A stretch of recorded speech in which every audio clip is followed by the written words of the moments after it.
Thank you, Bethany, and thank you for your support last summer. I also wanted to thank Nicole Eiffel from the Gates Foundation, who provided tons of support along the way, as well as Stephanie Davison, who also picked up, I think, when you transitioned over to Ascendium. So I had a great team supporting me. The goal of this project was to try and shed light on contemporary labor market information.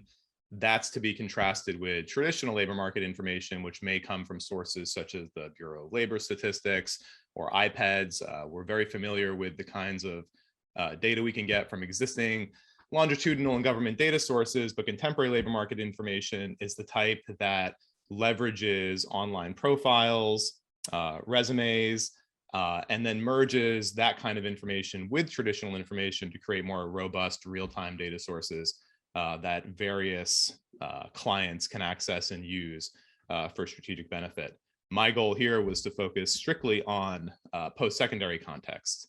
And so I had 5 questions primarily. What do these providers offer? And by providers, I'm thinking of firms like Burning Glass and MZ. Who are their audiences? What are the use cases? How do these sources of information compare and contrast? And then what does the COVID-19 response look like? Next slide, please. So I found out a lot. I didn't know really anything about this topic, but I was really interested in it because of its use in some recent economics of education papers and skills papers by folks like David Deming and others who have really taken advantage of this information. And so it was a great opportunity to learn what these data were used for. And so post-secondary institutions, 2-year, 4-year colleges, as well as online colleges, they mostly use it for recruiting, grant making, return on investment analysis. Grand Rapids Community College in a press release claimed that the use of MZ data contributed $300 million to the local economy. And so that leads you to case studies, which are generally very positive and designed to demonstrate that contemporary labor market data matters and contributes significantly to post-secondary goals and mission and outcomes.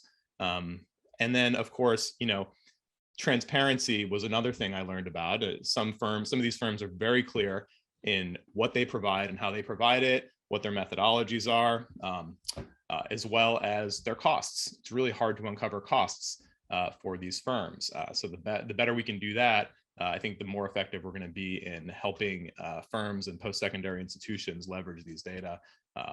One source of funding is Perkins 5 data, grant funding, federal Perkins 5 data, or grant funding, which a lot of these post-secondary institutions use to populate their grant applications. And so if you have funding, great. If you don't, the value proposition might not be there. These data could be open. Right now, they're proprietary. So any efforts to provide a more open avenue to obtaining and using these data, I think would be great for the field. And then they're not necessarily substitutes, they can be complements. Next slide, please. I learned that these data sources are rapidly evolving. There's still a lot we have to learn. Again, transparency, I think, is a big issue. And then for anyone on this call who might be considering this fellowship, another thing I learned is that this is not a literature review per se, but a deep dive into all the various ways in which you can find information about a new topic, such as webinars, talking to folks, and synthesizing case studies. Thanks.